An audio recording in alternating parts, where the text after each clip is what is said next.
Hey guys, thanks for watching Dr. Burfi. I am Sonu Tanwar, first year MBBS student at ESIC Medical College, Faridabad. So today's video is going to be about how to prepare for NEET 21. This video is basically for droppers, but if you're a fresher, then also you can watch the video. There is no foundations for you. But before you watch this video, I would like to give you a small warning, which is कि देखो यार, YouTube videos for strategies के लिए ना आपको लाखों मिल जाएंगे. YouTube भरा पड़ा है उन वीडियोस से. आपको कोई जरूरत नहीं है मेरी वीडियो देखने की अगर आप इस वीडियो में से इंप्लीमेंट अपनी लाइफ में कुछ भी नहीं करने वाले हो. लाइक ऐसे बच्चे होते हैं ना, तो YouTube वीडियोस देखे जा रहे हैं बट वो इंप्लीमेंट अपनी लाइफ में कुछ कर नहीं रहे हैं, जिसकी वजह से हो ये रहा है कि उनकी टाइम वेस्ट ही हो रहा है. बस वो बेसिकली ना YouTube को एज अ टाइम वेस्ट के लिए देख रहे हैं. सो अगर आप उनमें से एक हैं तो please don't continue this video. And अगर आप लिटरली अपनी लाइफ में कुछ चेंज लाना चाहते हैं, आपकी स्ट्रेटेजीज में आपकी इंप्रूव करना चाहते हैं रैंक को, then please go ahead with the video and I am hope this will definitely help you in your preparation in any way. So now let's get started. First thing that I will tell you is that note down all your mistakes that you made in NEET 2020. देखो यार, NEET 21 में आपको चाहिए improvement, rank improve चाहिए. आपको चाहिए कि आप रैंक इंप्रूवमेंट के लिए आप नीट 21 दे रहे हो, आपके मार्क्स इंप्रूव हो. ऑफ कोर्स सी बात है. तो इंप्रूवमेंट ना सिर्फ तभी होगी जब आपको पता होगा कि आप गलत क्या कर रहे हो. बिकॉज अगर आप अपनी मिस्टेक्स को एनालाइज नहीं करोगे, if you don't improve your mistakes, then you can never improve in your life. आपको अगर पता है कि आपने कहाँ गलती करी है, लाइक कुछ फ्रेंड्स मेरे कुछ लोग होते हैं जो OMR गलत भर देते हैं, कुछ होते हैं जो लास्ट मोमेंट पे प्रिपेयर नहीं कर पाते, कुछ लोग होते हैं जो रिवीजन में कुछ गड़बड़ हो जाती है, कुछ लोग होते हैं जिन्हें टाइम मैनेजमेंट के बारे में नहीं पता है. तो आपको अपनी मिस्टेक्स को जो है ना नोट डाउन करना है. लाइक एक पेपर लो, note down all your mistakes and then try to improve them in this remaining time. Like जितने भी 6 महीने बचे हो उसमें अपनी मिस्टेक्स को एनालाइज करो एंड उनको साइड बाय साइड इंप्रूव करते जाओ. Next thing is that time is precious. You have to understand कि आपके पास टाइम बिल्कुल भी नहीं है. आप वेस्ट नहीं कर सकते हो टाइम को लिटरली. एंड उसके ऊपर मैं साथ में यही सजेस्ट करूंगा कि YouTube वीडियोस पे या कोरा पे या किसी भी वेबसाइट पे आप टाइम अगर वेस्ट करें तो स्टॉप वेस्टिंग दैट टाइम. किसी की भी वीडियो देखने की जरूरत नहीं है अगर आप उसे इंप्लीमेंट नहीं कर सकते अपनी लाइफ में तो. And if you are really watching that video कि आपको यार कुछ इंप्रूवमेंट करनी है अपनी लाइफ में, या अपनी रैंक इंप्रूव नहीं हो पाई या कुछ गड़बड़ आपको लग रही है, तो then you can watch this video. There isn't any problem with that. But just यही बोलूंगा कि अपना टाइम वेस्ट ज्यादा वीडियोस में मत करो. इनफैक्ट उन पे अपना हार्ड वर्क करो उस पे, so that can help you in building your rank. Time management में भी आपको धीरे धीरे आपको सीखना पड़ेगा कि किस सब्जेक्ट को आपको ज्यादा टाइम देना है, किस सब्जेक्ट को अपना कम टाइम देना है. लाइक कुछ लोग होते हैं जो अपने स्ट्रॉन्ग सब्जेक्ट्स को ही टाइम देते हैं, जैसे कि बायो उनकी अगर स्ट्रॉन्ग है तो वो बायो ही पढ़ते रहेंगे, वो बायो ही करते रहेंगे, बायो ही करते रहते हैं, बायो ही करते रहते हैं. बट प्रॉब्लम ये है कि आपको फिजिक्स पे भी ध्यान देना है, इक्वली केमिस्ट्री भी इंपॉर्टेंट है. So you have to understand कि यार तीनों सब्जेक्ट्स इंपॉर्टेंट है और आप नीट तभी निकाल सकते हो जब आपकी फिजिक्स अच्छी होगी. So basically you have to understand कि अपने वीक पॉइंट्स को स्ट्रॉन्ग करो. That's what I want to say is. Next thing that comes is कि आपकी NCERT इज बाइबल. आपको BSc क्रैक नहीं करनी है तो बायो के लिए तो बिल्कुल भी मॉड्यूल्स मैं सजेस्ट नहीं करता हूँ कि यार आप मॉड्यूल्स कर लो. And don't skip NCERT for chemistry as well. Chemistry में तो करनी ही करनी है, बायो में भी करनी है. अगर आप फिजिक्स में कर सकते हो तो well and good, and if you can't then also it's fine.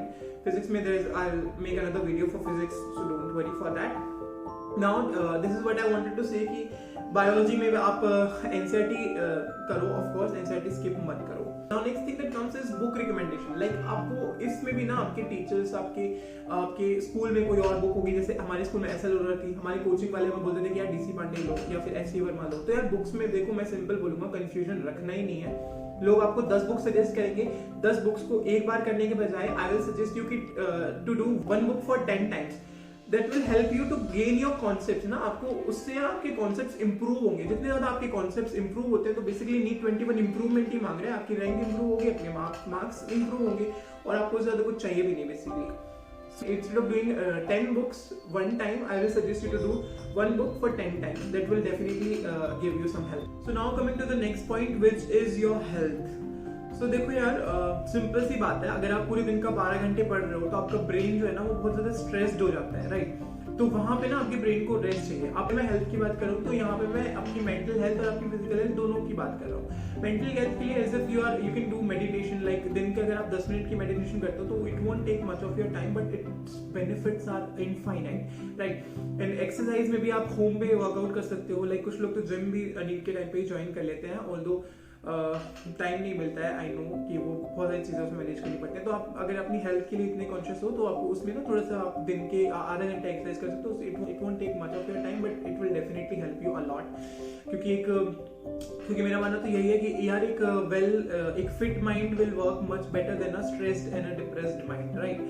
So yeah, that's one thing that I wanted to tell you. Next is the schedule thing. Like आपको कितना घंटे पढ़ना चाहिए, कितना घंटे सोना चाहिए. I won't tell you that thing because of course आपका जो schedule है, आपका जो particular schedule चल रहा है, या जो भी आपका schedule आप follow करते हो, तो वो अच्छा अगर चल रहा है तो उसमें कोई change लाने की जरूरत नहीं है. But one thing that I will say कि आप यार दिन के अगर आप minimum 8 घंटे पढ़ रहे हो, मैक्सिमम आप 12 घंटे पढ़ रहे हो, तो उसमें ना ये बात हमेशा ध्यान रखना कि आप रोज पढ़ो, राइट? अगर ऐसा होता है ना कि कुछ दिन आपको मन कर रहा है यार आज नहीं पढ़ना, तो उधर आप ये मत बोलो कि यार कंसिस्टेंसी ब्रिंग चेंजेस, राइट? अगर आप एक दिन अपना वेस्ट कर रहे हो ना, तो कल आपको ये होता है मन कि यार आज भी वेस्ट कर लेते हैं, तो there comes the procrastination. So what I want to say is कि आप you should study daily and definitely it will help you a lot, right?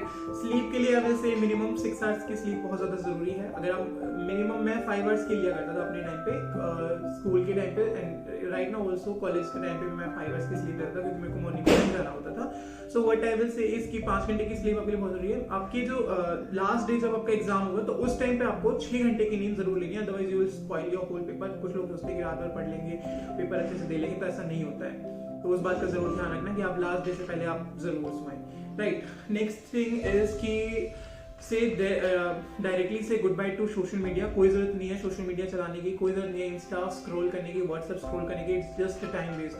बहुत टाइम मिलेगा आपको, MBBS में आ जाओगे, आपके लिए बहुत टाइम है. आप सोशल मीडिया पे ही सारा टाइम वेस्ट करोगे, राइट? तो इसमें अभी टाइम वेस्ट मत करो. सोशल मीडिया अभी के अभी जो है डिलीट कर दो या डीएक्टिवेट कर दो और नीट के एग्जाम तक आपको अपनी पढ़ाई पे फोकस करो. That's it. Next thing that comes is practice, right? जैसे practice makes a man perfect. तो प्रैक्टिस क्यों इंपॉर्टेंट है? देखो जितने ज्यादा क्वेश्चंस प्रैक्टिस करोगे उतना ज्यादा कॉन्सेप्ट स्ट्रांग होगा. बेसिकली आपको नीट एग्जाम में थ्योरी तो नहीं है, थ्योरी ही तो रट के वहां पे आपको क्वेश्चंस ही सॉल्व करना है ना. तो बेसिकली आई विल से कि डे के आप 50 क्वेश्चंस पर सब्जेक्ट लगाओ, राइट? फिजिक्स में 50 लगा लिए, बायो में 50 लगा लिए, केमिस्ट्री में 50 लगा लिए. इसका फायदा ये होगा ना कि आपके धीरे धीरे ऐसा नहीं है कि आप पहले दिन से ही कि जो है मतलब 50 क्वेश्चंस लगाने जाओगे. डेफिनेटली फिजिक्स में तो ये होता है कि आप 10 क्वेश्चंस भी एक दिन के नहीं लगा पाते शुरू में. तो धीरे धीरे आपके क्वेश्चंस के नंबर इंक्रीज होंगे, आपके क्वेश्चंस का पैटर्न इंप्रूव होगा, आपके कॉन्सेप्ट्स इंप्रूव होंगे and it will definitely help you a lot, believe me. So जितने ज्यादा क्वेश्चंस आप लगाओगे ऑफ कोर्स उतना ज्यादा आपकी प्रैक्टिस होगी, उतना ज्यादा आप फायदा होगा आपका, right? Next thing that come is revision. तो रिवीजन के लिए what I will say is कि यार देखो आप पूरे साल में जितना पढ़ सकते हो पढ़ लो, बट अगर आप लास्ट मोमेंट पे आप रिवीजन नहीं करते हो तो आपका ना वो माइंड रिटेन नहीं कर पाता है, चीजें भूलने लग जाता है. हमारी ह्यूमन कैपेसिटी यही है कि हम चीजें भूल जाते हैं अगर हम काफी टाइम तक नहीं पढ़ते हैं. तो बेसिकली आई विल से कि आप ना एक पेज के नोट्स बना के रखो. लाइक मेरे पास मेरी बायो के जो नोट्स हैं वो I will definitely sharing my notes very soon in the next videos. Stay updated for that. What I will say is कि जो आपके 1 पेज नोट्स हैं वो आपको लास्ट मोमेंट में बहुत ज्यादा हेल्प करता है. So definitely make your 1 page notes. Like आपके बायो के लिए होने चाहिए, फिजिक्स में तो बहुत ज्यादा जरूरी है, फॉर्मूला बेस्ड होना चाहिए, उसमें कॉन्सेप्ट लिखा हुआ होना चाहिए. Try to make 1 page notes for physics, chemistry and bio. That will help you a lot in revision. And revision आपको करते रहना है, टाइम टू टाइम. फिर एक लास्ट मोमेंट पे लास्ट रिवीजन होगी तो उससे आपको बहुत ज्यादा हेल्प हो जाएगी. Now the final thing that I have to say is कि आपका पेपर एनालिसिस कैसा होना चाहिए. देखो पेपर हम दे तो देते हैं बट प्रॉब्लम ये आ जाती है कि यार सिर्फ हमें पेपर देना ही नहीं, हमें पेपर एनालिसिस आना चाहिए. अगर हम पेपर देखिए बस भूल जाते हैं, क्वेश्चंस को देखते नहीं कि मैंने मिस्टेक्स कहाँ करी, तो फिर वो इज ऑफ नो यूज. तो आप पेपर देके आओ, पेपर देके आने के बाद घर पे आओ, घर पे आके आप उसको एनालाइज करो, मिस्टेक्स जो करी है उन्हें नेक्स्ट पेपर में इंप्रूव करो. Next point that comes is your silly mistakes. तो आपके सिली मिस्टेक्स का ना बेसिकली ये कॉन्सेप्ट है कि देखो सिली मिस्टेक्स जितनी ज्यादा करोगे ना, एक तो होता है सिली मिस्टेक्स, एक होता है सिली गेसेस. दोनों पहली बात तो अलग अलग है, क्योंकि एक होता है कि आप यार सिली गेसेस लगा रहे हैं कि यार ये होगा, शायद इसका ये हो सकता है, ये हो सकता है, वो तो बहुत ज्यादा डेंजरस है. सिली मिस्टेक्स की आपकी इंप्रूवमेंट सिर्फ तभी हो सकती है जब आपको पता होगा कि आपने कहाँ गैसेस गंदे लगाए हैं, वाइल्ड गैसेस लगाए. तो वाइल्ड गैसेस का कॉन्सेप्ट खत्म करो बिल्कुल ही. बेसिकली पहली चीज तो ये है कि वाइल्ड गैस मत लगाया करो. वाइल्ड गैस से आपको कोई फायदा नहीं होगा और उससे ना अल्टीमेटली ये हो जाता है कि नीट एग्जाम में जब आप बैठोगे ना फाइनल एग्जाम में, तो आप वहाँ पे सोच रहोगे कि यार इसको और वन आउट करके निकाल लेता हूँ. लेकिन आपको पता चल गया होगा 2020 के इन्फ्लेशन की वजह से, रैंक इन्फ्लेशन की वजह से कि कितना गंदा होता है और एक मार्क्स और एक रैंक कितनी इंपॉर्टेंट है. आप कॉलेज स्किप कर सकते हो. तो please don't make silly mistakes. And please don't you dare do silly cases on your exam paper जब आप देके आते हो, कोई भी प्रैक्टिस पेपर दे रहे हो, तो उसको डेफिनेटली एनालाइज करो, क्योंकि एनालिसिस ही आपकी इंप्रूवमेंट में बहुत ज्यादा बड़ी हेल्प रखती है। अब आप एनालाइज करोगे पेपर को, तो that will help you a lot in the exam improvement में, बहुत ज्यादा हेल्प करती है।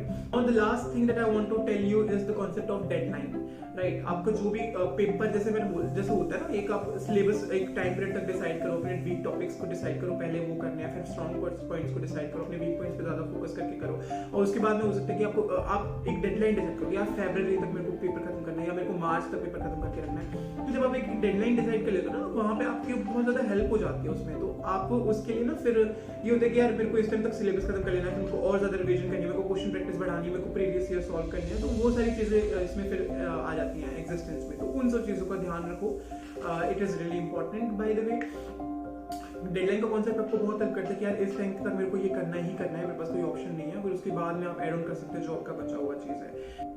तो मैंने आपको बता दिया, मैंने आपको रिवीजन का बता दिया, जितनी ज्यादा रिवीजन करोगे उतना अच्छा है। कंसिस्टेंसी का मैंने बता दिया आपको, कितना ज्यादा कंसिस्टेंस करोगे उतना ज्यादा अच्छा है। टाइम मैनेजमेंट का आपको खुद सीखना पड़ेगा कि आपको टाइम कैसे मैनेज करना है। ये तीन चीजें बहुत ज्यादा इंपॉर्टेंट है, that you have to learn, you must have to understand the importance of these three things. Last but not the least is the, आपके दोस्तों की जितनी आप हेल्प कर सकते हैं ना, उतनी ज्यादा हेल्प करो। आप दूसरों के डाउट्स लो, खुद को अपने डाउट्स डिस्कस करो, जितना डिस्कशन करता है ना उतना ज्यादा अच्छा होता है, आपकी कॉन्सेप्ट क्लियर हो जाता है, वहां पे एग्जाम में कब क्या स्ट्राइक कर जाए आपको कुछ नहीं पता। Before ending the video what I want to say is कि यार देखो, अब ये तुमने वीडियो देख लिया, और अगर तुम इस वीडियो को देख के जस्ट स्किप करने वाला ना कि यार कि कोई बात नहीं, मतलब देख लेंगे, इस वीडियो में जो भी तुमने सीखा है अगर तुम उसे इंप्लीमेंट नहीं करोगे ना अपनी लाइफ में, तो बिलीव मी ये तुम्हारे जो भी जितने भी मिनट की वीडियो बनी है उसमें तुम्हारा सारा टाइम वेस्ट हो चुका है seriously.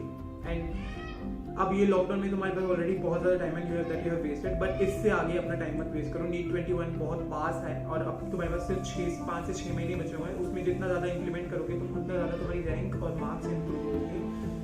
Don't waste your time. अगर वीडियो देख रहे हो तो उसे अपनी लाइफ में इंप्लीमेंट करो, अदरवाइज वीडियो मत देखो। सिंपल सी बात है यार, बस इतना ही बोलना चाहूंगा।